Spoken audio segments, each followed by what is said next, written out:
Hi, I'm Beth Morrison. Thank you for allowing me to be here today. I'm a Catch graduate, and so I'm here to talk to you about the importance of mentorship. So I'm just going to be very blunt and very transparent, and anything I'm about to say is to not hurt your feelings. The importance of your role is to be there for the women that you're to serve. It's not there for you. It's not there for your social status. It's not there. Yeah, it's to make you feel good. I'll say that. And the most important thing is to walk life out with these women. And the thing about this is, you know, it's almost like these women are going through this transformation that is incredibly foreign to them. And it's incredibly hard for them. And so, with that being said, it's not a petting zoo. It's more like having this person there that walks it out with them. They might have this really tough exterior, and you know it's going to be, I'm quite sure, probably a culture shock for you as well, because they're going to talk about things that you're going to have no idea about. You're going to have lives that they have no idea about, but I guarantee you that underneath all of that they're going to have issues and feelings that probably, being women, that we all share in common, and that's where we can meet each other in the middle. So it's like, I know for me, I was emotionally immature.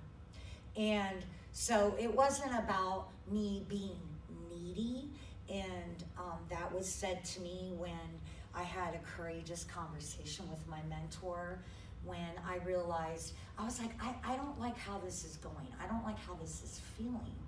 And, you know, I was really independent as far as, you know, getting places and girls. You know, it was more like I felt like my relationship was like this checkoff list, you know. And she was like, you know, well, I need a list of what are your expectations. I don't know. I don't know what to expect from this. I don't know how to have relationships.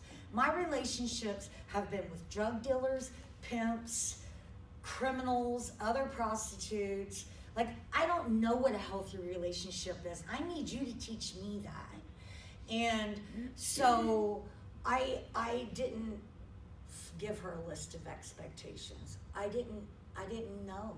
I didn't know how to do that. And that was just too much for me at that point. And I was learning. As I went. So, you know, she's like, do you need a ride to the store once a week? You know, and I didn't feel comfortable with asking somebody to do that for me, and my life was busy enough. So in the life of a Catch girl, we are expected to go to programming. We are expected to do so many meetings a week. We have this homework. We're working on trauma work. We're trying to build relationships with our families. We're trying to do kids. We're coming up on things that we have these aha moments. We're crying half the time. We're mad half the time. We're emotional. We have all these things. And we just need somebody to be there and talk to us. It's not like we need you to solve our problems, because we don't. We've got counselors. We've got therapists. We just need somebody to go and have some fun with. Go let our loose strings go. You know, and if we have questions or we're having problems, you know, they might ask you for your opinion on that. And you know what? You don't have to have one. You don't even have to have an answer. And I respect somebody more that says, you know what? This is way out of my realm of things and I have no idea. Or, you know, I just like somebody to be that person that says, how are you? And authentically wants to know how I'm doing. So I'll give you an example. of one of my days. My sister had been very ill for a long time, and I missed out on that because I was out getting high. And when I seen her, she was wheelchair bound. She smelled like urine, and she had been my caretaker. And it totally devastated me. And I didn't get to go see her often, and a mentor had taken me a couple times to go see her. And this was not my mentor. This was another mentor. And my sister, I knew that she was going to die, and she died on Easter of last year.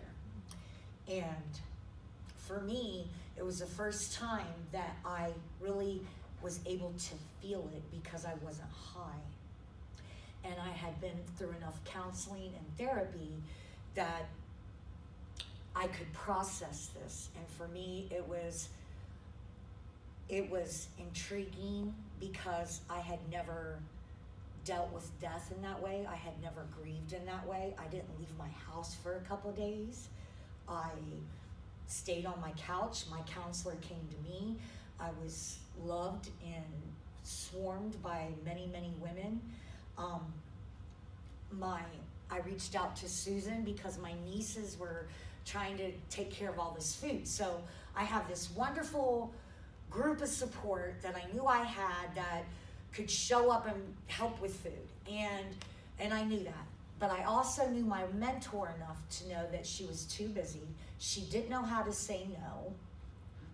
And that she was constantly late.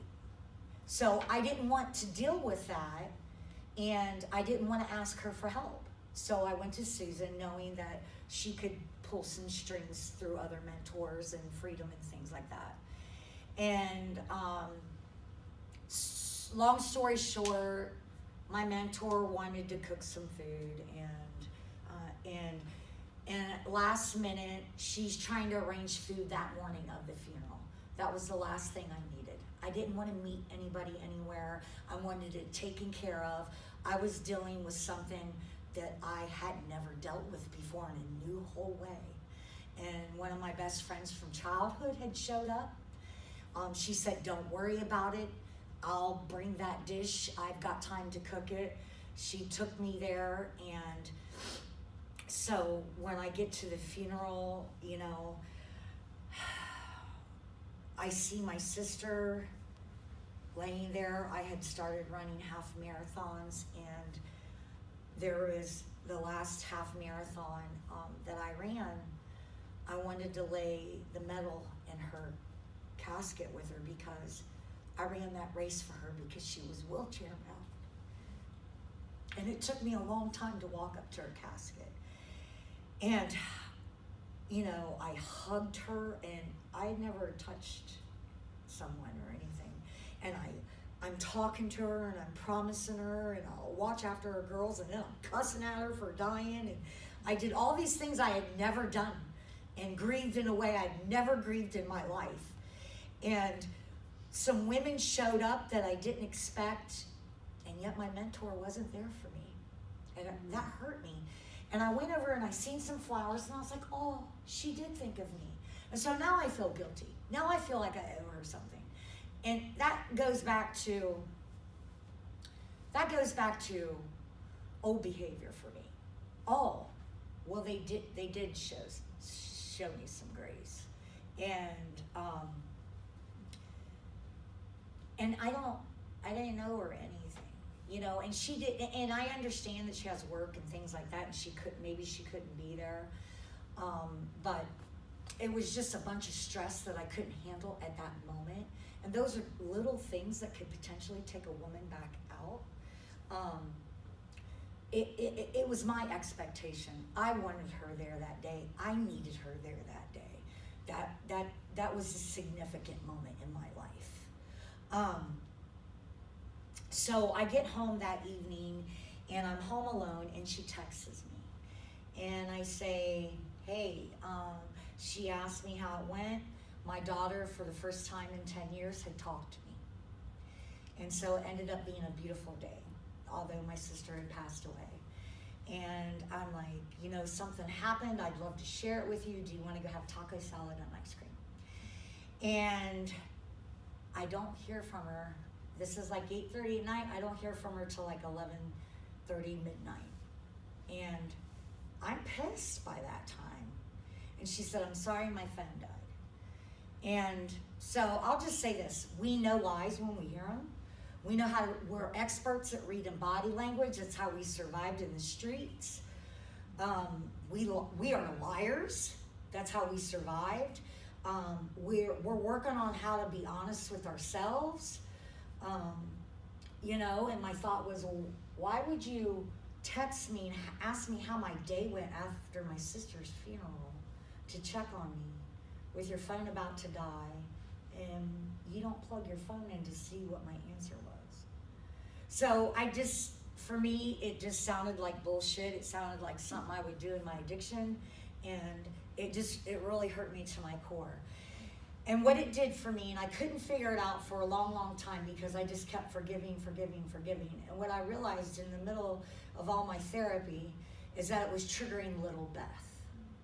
And it was triggering my inner child. What I grew up with is that you're a burden. I don't have time for you. You're not important. And, and as many times as I would overlook it or forgive it, I couldn't do it anymore because it kept re-injuring me every time I would forgive and forget.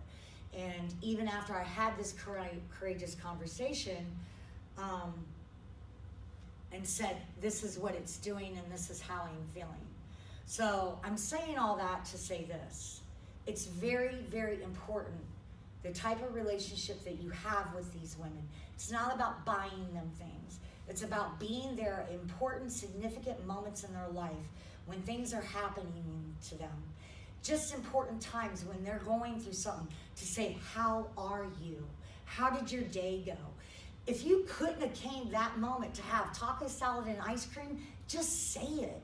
Make a plan to show up tomorrow, to say, how are you? How did that go? Hear me out and let me cry with you. Cry with me. That's what we need. We need people to show up, to be consistent, to be that person, to live life out with us. That's what we have not had. We've not had consistency. We've not had people care. And we've not had people we could trust. And that's what we need.